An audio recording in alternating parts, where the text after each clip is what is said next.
Transmetohet në një hadith se Rasulullah sallallahu alaihi wasallam ka thonë: Zoti ynë i admiron dy lloje njerëzish. Në një transmetim tjetër ka ardhur se Allahu xhaleshanehu qeshet me dy njerëz. Qeshet prej kënaqësisë së tij, prej razillëkit të tij që e ka me këta dy lloje njerëz.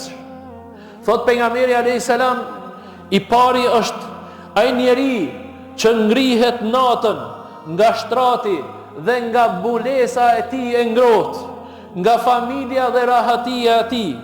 Për çka? Për namazin e tij. Këtë njeri Allahu e admiron, këtë njeri Allahu e lavdron, këtë njeri Allahu e don, ka thonë Rasulullah sallallahu alaihi wasallam.